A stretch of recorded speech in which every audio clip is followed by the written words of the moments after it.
Salut tout le monde, moi c'est Sylvie alias Knitting Flamingo et c'est mon premier épisode de podcast tricot.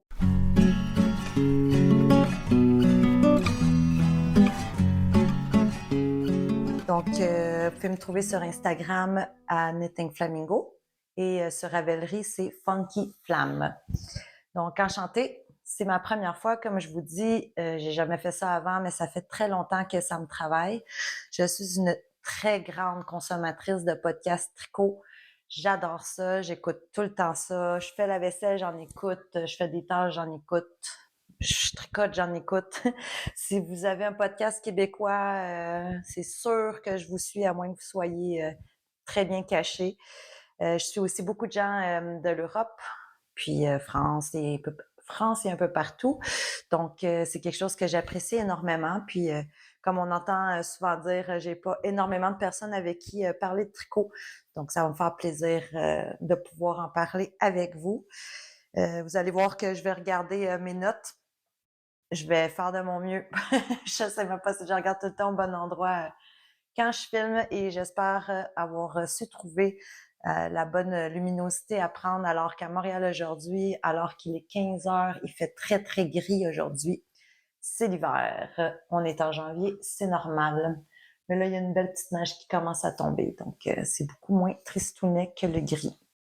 Je suis multi-crafting, c'est-à-dire que je fais j'ai beaucoup de hobbies. En fait, moi, j'arrêterais de travailler si je pouvais pour faire que du crafting, du tricot. Je fais un petit peu de couture, je fais un peu plus des accessoires. J'ai jamais fait de vêtements. J'ai les bases, là. Je veux dire, je suis du genre à aller sur YouTube pour trouver les vidéos et trouver comment faire ce que j'aimerais essayer. Donc, je suis un petit peu touche à tout. Je fais du point de croix aussi. Il y en a un que j'en ai un de commencer que j'ai commencé il y a à peu près, ça doit faire 3 ans si j'exagère même pas. Je vous le montrerai peut-être éventuellement. Alors, moi, ma maman m'a montré à tricoter, j'avais 6 ans. Et puis, ça m'a plus ou moins intéressée. Elle essayait de me montrer à faire des pantoufles en Fintex, en fait, quelques mailles. Là, puis, je lui ai dit que ça m'intéressait pas trop, puis elle m'a évidemment pas obligée de continuer. Et j'ai repris ça il y a à peu près 18 ans, 20 ans. Donc, je me considère intermédiaire avancé.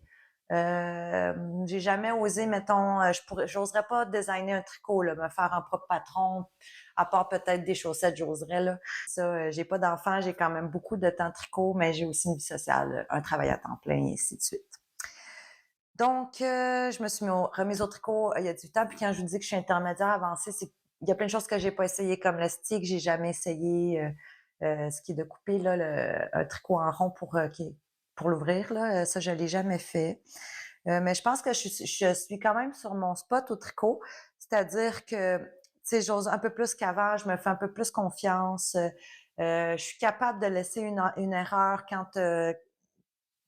une erreur endurable. Là. Ça, mettons, là, chaque fois que je regarde le tricot, je vois l'erreur, je suis pas capable. Faut que je le fasse, faut que j'aille la réparer. Autrefois, un de mes premiers tricots, il était à plat. Puis je savais pas qu'on pouvait laisser tomber la maille et la remonter. Et à chaque fois, je redétricotais s'il y avait une maille à l'envers sur une maille à l'endroit. J'ai passé des heures à faire ça pour finalement ne jamais finir ce dit chandail. Donc, c'est ça, on passe tous par là un petit peu, je crois. Puis à un moment donné, on apprend à laisser aller aussi puis se mettre moins de pression. Je suis du genre à être quand même ordonnée concernant mon Ravelry. Pas mal toutes mes informations sont sur Ravelry. En tout cas, tous mes nouveaux projets le sont. C'est plus mes anciens projets que je savais pas trop comment ça fonctionnait, Ravelry.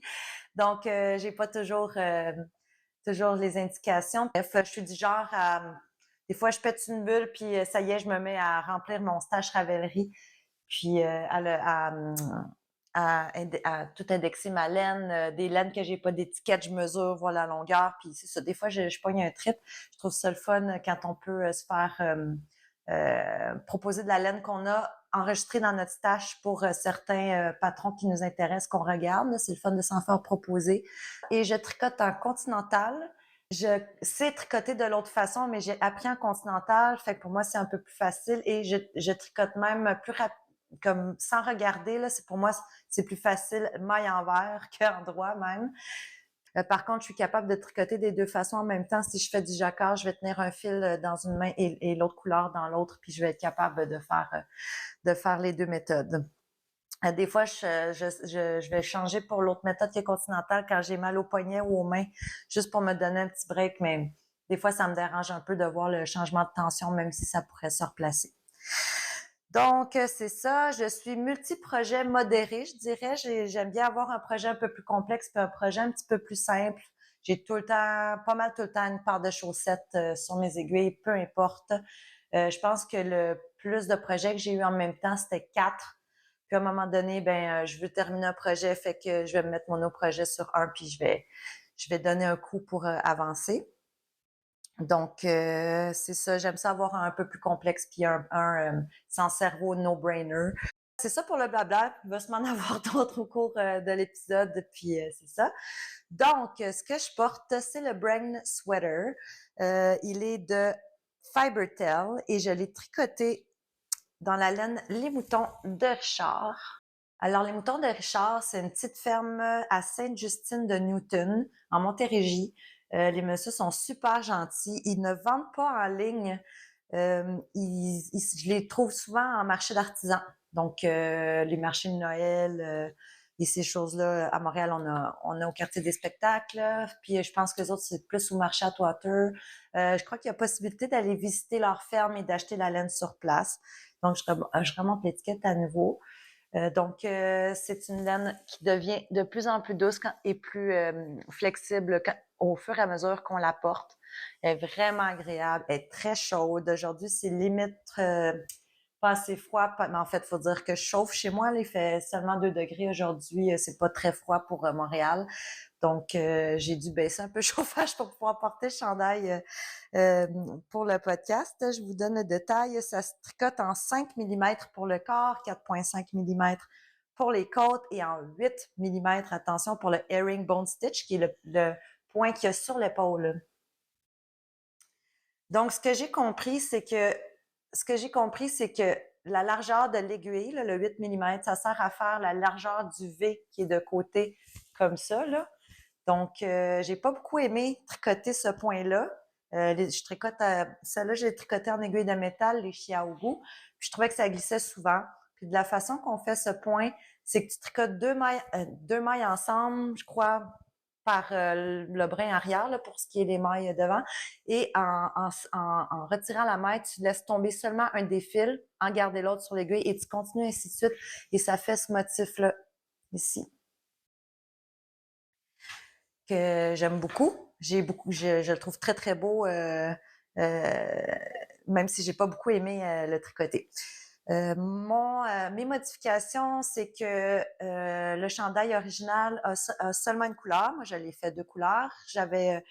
Je sais pas combien de chevaux que j'ai pris. Je crois que j'avais 4 chevaux de cette laine-là. C'est un petit peu difficile de savoir la grosseur de fil. Je dirais que c'est genre DK slash bon, je vais pas le dire, worsted. DK slash worsted. Des fois, il y a des petites irrégularités dans la laine. Puis des fois, il y a même des petits brins de paille. Et moi, je les laisse dans le tricot. J'adore ça. C'est le fun de tricoter de la laine de laquelle on sait que les animaux sont bien traités. Les moutons de Richard, pour aller voir, ils ont une page Facebook. Ils mettent souvent des photos de leurs moutons puis de leurs chèvres. C'est vraiment le fun à voir. Mon autre modification, c'est... je suis désolée, je suis sur du coq à l'âne. L'autre modification, c'est que j'ai rajouté un col. J'ai relevé des mailles, puis j'ai fait un col. Je crois que l'original, c'était seulement roulé. Puis je préférais avoir un col. Donc, ça se tricote du haut vers le bas. On commence par le herringbone stitch. Ça fait comme un rectangle qui se plie. Puis après ça, on continue. Le patron laisse la possibilité de tricoter les mailles en partant des épaules ou en partant des poignets. Moi, j'aimais beaucoup mieux l'idée de partir des épaules. Et ce qui est le fun, c'est des épaules tombantes. Et tu peux faire différents formats de ton chandail pour les manches, pour faire la circonférence avec laquelle tu es le plus à l'aise. Donc, c'est ça, herringbone sweater. Et j'ai mis une petite étiquette ici qui dit handmade. J'aime bien mettre des petites étiquettes comme ça sur les tricots faits main. Donc, pour ce chandail-là, donc je suis du genre à faire mes échantillons, les bloquer. Je les fais pas tout le temps en rond si ça dit en rond. Mais pour ce chandail-là, je l'ai pas fait l'échantillon parce qu'il y avait quand même de l'aisance, pas mal d'aisance. Ben, pas mal d'aisance. Pas super d'aisance. Puis, ce que j'ai fait, c'est que j'ai pris j'avais déjà tricoté cette laine-là, à peu près les mêmes aiguilles. Puis, ce que j'ai fait, c'est que j'ai pris l'échantillon de mon autre morceau que j'avais tricoté. Et puis, j'ai fait la méthode de Claude Tricot qui s'appelle adapter. En fait, elle a fait un tutoriel tricot, là, je vous mettrai le lien. Ça s'appelle Adapter son tricot à son échantillon.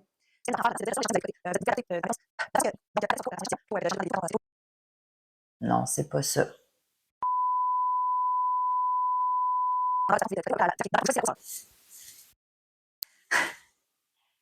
Je disais donc que Claude Tricot a fait une vidéo qui s'appelle Adapter son tricot à son échantillon. Donc, ça, admettons, on n'a pas la même chose pour notre échantillon versus celui du patron. Ce qu'elle dit de faire, c'est de compter combien on a de mailles dans un centimètre. Elle nous donne l'équation pour le faire. Puis ensuite, on va comparer avec le patron. Selon le nombre, on calcule le nombre de mailles de notre échantillon qu'on aurait pour un certain nombre de centimètres recherchés. Puis on choisit la grandeur du patron qui se rapproche le plus pour choisir la grandeur qu'on va faire. Exemple, ça se peut que si ton échantillon soit plus serré, tu finisses par tricoter la grandeur large, puis ça te donne un médium. Puis j'étais pas très stressée parce que il y avait justement pas mal d'aisance.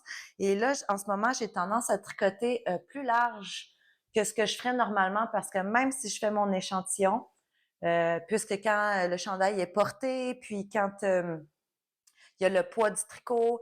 Quand on tricote, moi, j'ai tendance à être un peu plus serré. Fait que ça finit souvent que mon tricot, il est plus serré et plus court que ce que j'aurais voulu.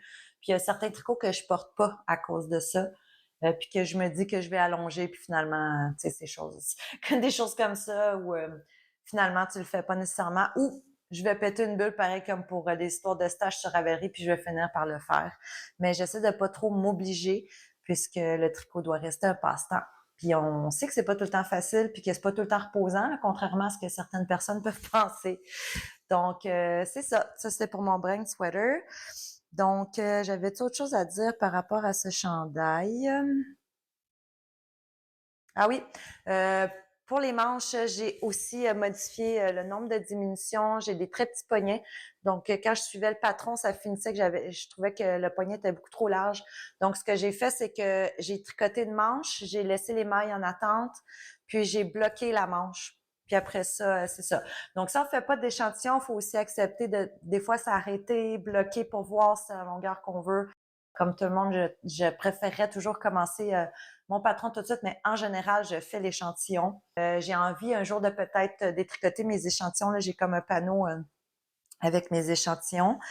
Et je vais peut-être les détricoter à un moment donné pour réutiliser la laine ou quoi que ce soit. Ou des fois, je fais des accessoires. J'ai déjà fait une petite souris dans une boîte de conserve, puis je me dis que je pourrais peut-être en refaire une puis utiliser un des échantillons pour faire la couverture de la petite souris que dont j'avais inventé, j'avais pas inventé la tête ou ces choses-là, mais j'avais inventé le petit setup là, dans la boîte de conserve et j'ai donné ça à ma maman. Donc, ça, c'était pour mon chandail Brain Sweater de Fibertel. Ensuite, je vous montre un autre tricot que j'ai fait début de l'hiver et que j'ai adoré tricoter. C'est le Poète Beanies de Sari Norlund. Donc, c'est le poète. Oups, pardon. Avec sa fameuse dentelle qu'elle a mis sur plusieurs patrons. Alors moi, j'ai tricoté le chandail, j'ai tricoté la tuque, puis je pense que je vais faire les bas et je vais peut-être même faire son autre chandail avec la même dentelle en un peu plus gros comme, euh, comme échantillon parce que j'adore faire cette dentelle-là qui a de l'air peut-être compliquée, mais qui l'est pas. C'est des mailles en verre, déjetées, point de riz. J'ai vraiment, vraiment aimé faire ça. Je vais vous l'enfiler. Petit instant. Donc, comme ça, je vais y monter, tasse le toupette, je vois plus rien. Comme ça. Alors, elle, je l'ai tricoté en lana Deca, qui est de fibre Carpe Diem, qui est la laine de Pure Laine, si je me trompe pas, qui est une laine d'Écosse, 85% mérino superwash et 15% nylon. C'est du beurre à tricoter, le fil est bien rond, c'est vraiment le fun. La tuque est bien pour porter soit avec un capuchon s'il fait vraiment froid, mais sinon, c'est peut-être plus une tuque d'entre-deux. Cette tuque-là, la particularité est vraiment spéciale pour moi, là. On commence juste par ces quelques petites mailles-là, puis on continue. J'ai tellement aimé faire ça. Je l'ai tricoté en 7-8 jours, quelques heures par jour, là. Et oui, je peux passer des fois des journées presque complètes à tricoter. Quand j'ai pas mal aux mains, comme maintenant, ça me demande pourquoi. Donc, c'est ça. C'est tricoté en 3 mm. L'échantillon est 24 mètres par 32, je crois. Mais ça, c'est une autre affaire, là. J'ai un petit peu de misère à compter mon échantillon quand faut faire l'échantillon dans le motif. Donc, il demande de faire l'échantillon dans le motif pour voir si ça fonctionne. Mais après ça, j'ai de la misère à compter mes échantillons. Genre, dans le 10 cm, il faut que, en tout cas. Fait que c'est ça. Je suis pas une méga pro. Je me débrouille très bien. Donc, c'est ça. C'est top-down et c'est de Sari Nordlund. J'aime beaucoup, beaucoup tous ses patrons, comme je vous dis. Elle en fait beaucoup de très beaux. Et c'est pas mal tout ce que j'avais à dire pour cette tuque-là. Encore une fois, j'ai mis la petite étiquette. Éventuellement, j'aimerais ça avoir mon petit logo Knitting Flamingo que je pourrais mettre sur mes étiquettes. Je vous montre une autre tuque. Celle-là, c'est un petit peu moins drôle. Alors, c'est la tuque Spur Hat de Hiromi Nagasawa. Alors, la Spur Hat de Hiromi Nagasawa. Je vous montre la bête. La petite bête, mais elle m'en a fait baver. Alors, c'est celle-là ici. Elle est en brioche. Et moi, le point brioche, je ne savais pas que je savais tricoter le point brioche avant que je regarde un tutoriel pour savoir comment faire. Donc, ma mère m'a montré à tricoter le point brioche quand j'ai recommencé à tricoter. Et je fais des écharpes en point brioche pour lesquelles j'arrive très bien à rattraper les mailles que j'avais presque trouvé toute seule comment faire sur le principe de s'en y remonter de mailles comme dans du point jersey. Et là, j'ai tellement recommencé plein de fois. Il y a plein de petits défauts dessus que ceux-là, je les ai laissés parce que j'étais juste vraiment écœurée. Donc, il y a des petits défauts, c'est pas bien grave. Sauf que l'affaire, c'est que je l'avais déjà tricoté une fois et la première fois que je l'ai mise, je l'ai perdue. Puis ça se peut comme tellement pas, c'était juste lors d'une commission que ça me fait penser un petit peu à l'histoire de Rebecca Colère qui pense ou qui sait s'être fait voler ses mitaines. C'est comme si j'ai dû la déposer quelque part puis quelqu'un l'a pris parce que ça n'a pas de sens, je comprends pas. Bref. Donc, j'étais tellement contente de l'avoir faite et je l'aimais tellement que je me la suis retricotée. Puis une fois que je l'ai retricotée, ben, mon amie d'enfance en a voulu une et elle est tellement knitworthy que je n'ai pas pu lui refuser. Et la sienne à elle, je l'ai tricotée en 2.5 dans une autre laine que celle que j'ai prise pour celle-ci. Donc, en tout, j'en ai tricoté 3 du Spur Hat. C'est vraiment le fun à faire quand même, là. C'est juste comme... Faut juste pas échapper de maille. Donc, j'avais pris à un moment donné, j'ai pris mes aiguilles en bois pour que ça arrête, mais là, ça faisait que ça glissait moins bien. Donc, on la commence avec, c'est des mailles 2-2, 2-2, des comptes 2-2, pardon. Après ça, on fait une petite ligne bordure. Ensuite, c'est des comptes 1-1 et ensuite, on part dans le brioche. On va se le dire, là, le brioche, c'est vraiment, vraiment smooshy, c'est vraiment le fun. Et je vous dis enfin la laine que j'ai utilisée pour celle-là, c'est la Merino Yak de Regia. En fait, à la base, la première que j'ai tricotée, j'avais acheté la laine à la lainerie Lépine quand elle faisait sa vente malheureusement de fermeture. Elle avait fait beaucoup de spéciaux de laine et j'étais très contente d'avoir cette laine-là. La couleur, c'est 7504. Là, c'est tu sais, là, l'espèce de petit bonne avec la petite couronne. Là, je la trouve super belle. Cette laine-là est très chaude. C'est 58% laine, 28% polyamide et 14% yak. D'où la profondeur de sa couleur On sait que le yak a un poil un peu plus foncé, c'est son sous-poil qui est pris, donc ça donne tant de profondeur. Et j'ai appris aussi, parce que j'aime bien m'informer sur les fibres, que yak, c'est le nom du mâle. Et pour la femelle, je ne l'ai pas pris en note, là, mais si vous en avez tricoté, le yak, c'est très doux, c'est très chaud, et ça a une belle profondeur de couleur. Ensuite, donc, je vous montre mon projet de petite knit. Alors, du petit knit, je crois pas que vous allez en voir souvent parce que, comme j'ai dit tantôt, je ne tripe pas du tout sur les mers de Jersey. Puis, je pense que, tu sais, ces modèles sont très beaux à petite knit, sauf que c'est beaucoup de Jersey endroit et que du Jersey endroit. Puis, je me suis un petit peu traumatisée avec un chandail de Jersey endroit en manche chauve-souris que je vous montrerai à un moment donné. Qu'une fois rendu là, j'ai dû recommencer à partir de là, qui était tricoté en sport, que je pense qu'à un moment donné, j'avais 400 mailles sur mes aiguilles. Donc, ce projet-là de petite knit déroge des autres. Là. Il est comme le contraire de ce que je viens de vous dire parce qu'il est tout plein de textures et c'est le Moby Neck de petite knit. Il est tout plein de textures. On aime ça. Et la laine vient directement de Nouvelle-Zélande parce que une de mes amies avec qui je voyage et qui voyage encore aussi souvent seule sans moi, là, est allée sans moi en Nouvelle-Zélande. J'ai pas pu la suivre, mais elle m'a appelée de Nouvelle-Zélande avec le décalage horaire. On était le lendemain. Et elle m'a fait choisir ma laine dans la boutique même en Nouvelle-Zélande. Je l'ai pris couleur naturelle. Elle est magnifique. C'est extrêmement chaud. C'est un peu spécial parce qu'elle a dit que là-bas, il fait pas si froid. Mais moi, s'il fait pas assez froid, là, je peux pas le porter, ce col-là. Il faut qu'il fasse au moins moins 15, là, parce que même quand je le porte souvent à déplier, là, puis des fois, le col baille un peu et juste parce que c'est près de ma peau, je vais sentir la chaleur. Ce qui arrive, c'est que j'aurais fait le col plus haut, sauf que j'ai eu peur de manquer de laine, sachant qu'on relève les mailles pour faire le col ensuite. J'ai fait un petit peu moins de répétitions parce que j'avais peur justement d'en manquer, puis je voulais pas faire trop court.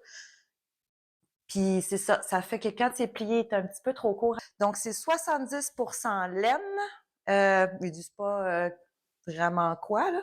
C'est 30% de possum couleur naturelle. Donc, je ne sais pas si vous savez, mais en Nouvelle-Zélande et en Australie, les opossums et les possums sont éliminés parce qu'ils sont d'un grand danger pour la faune et la flore. Ils détruisent beaucoup de choses et évidemment, c'est la connerie humaine qui les a amenés là.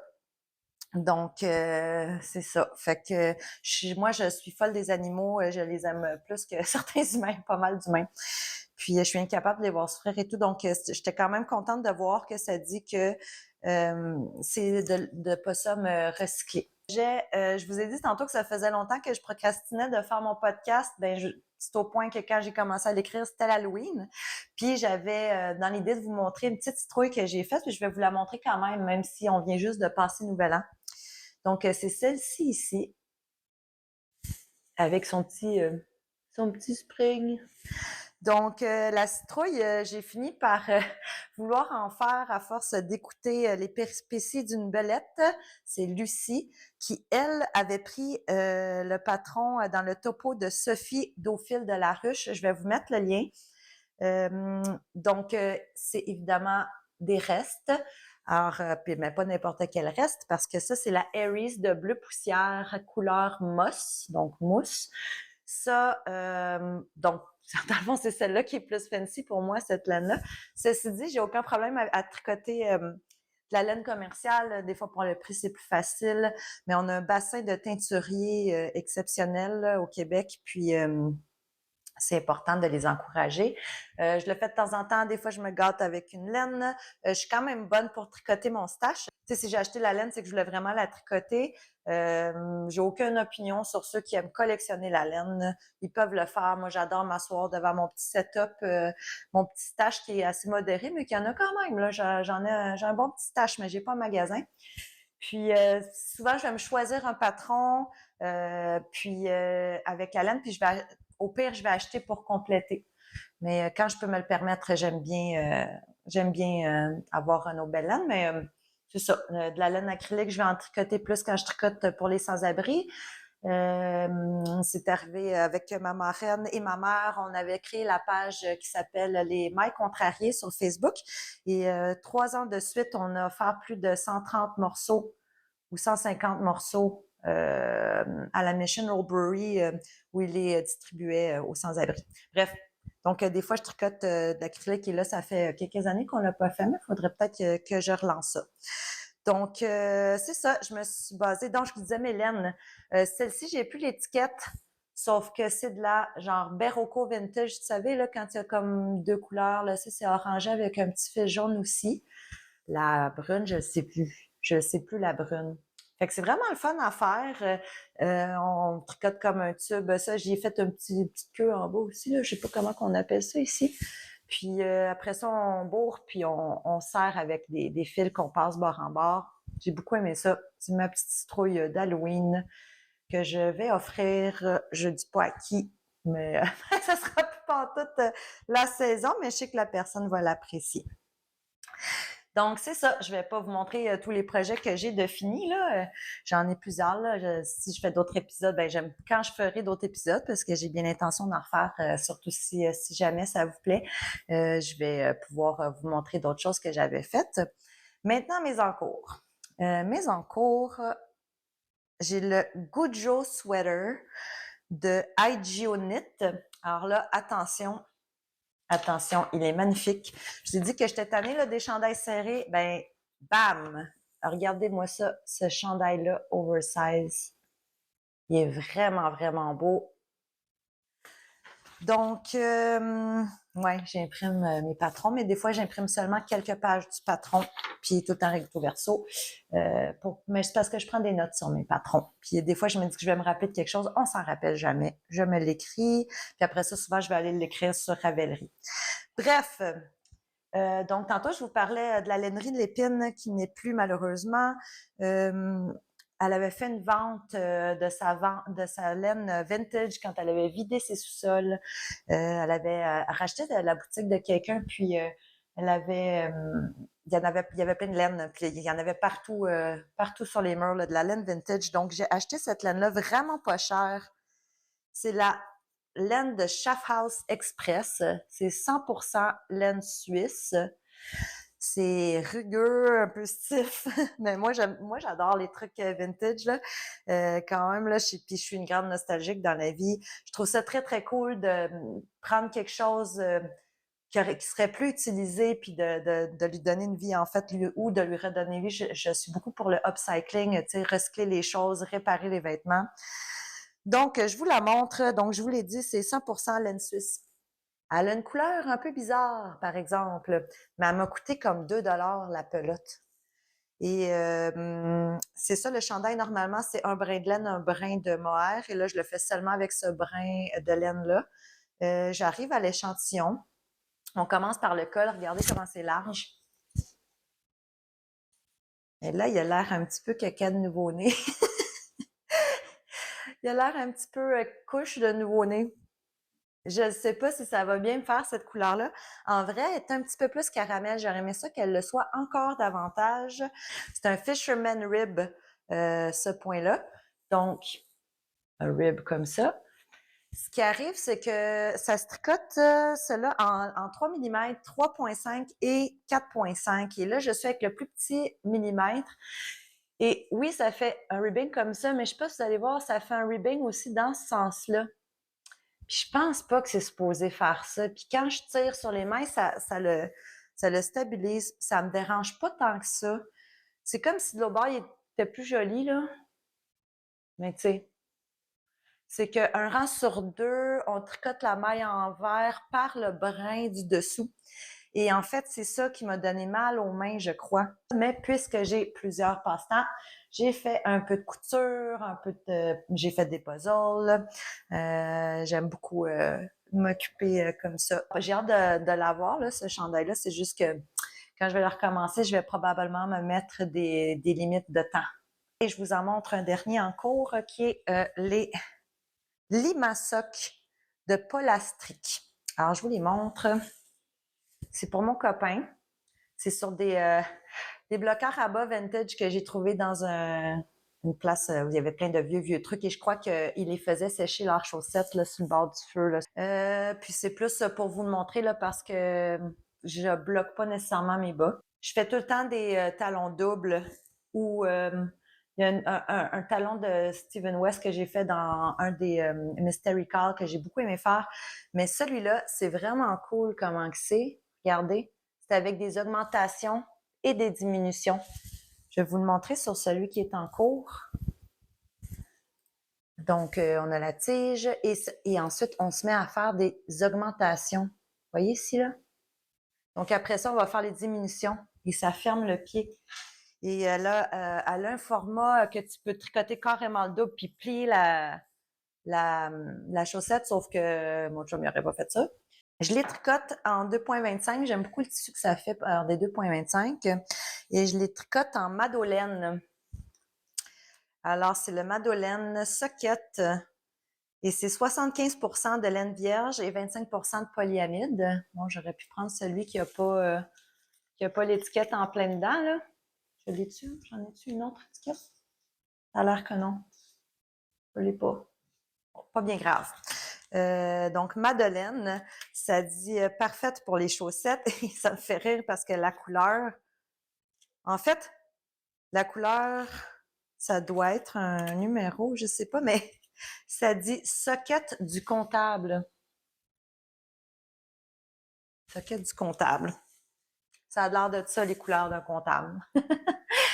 Puis que quand je tricote mes chaussettes, j'utilise beaucoup les ampoules, les épingles ampoules. J'ai pris ça dans un des podcasts, c'est fou tout ce qu'on apprend tout le temps. J'en mets aux dizaines. Donc, quand je tricote le bas suivant, ici, là, quand je tricote le bas suivant, à chaque fois que j'arrive à 10, je transfère, puis après ça, je peux compter par 10, 20, 30. Ou je vais mettre un ampoule quand il y a un changement dans le patron, puis je vais me rappeler au moins je l'ai commencé, et ainsi de suite. Donc, c'est ça. Chaque projet a son petit pot de verre ses, épingles en poule.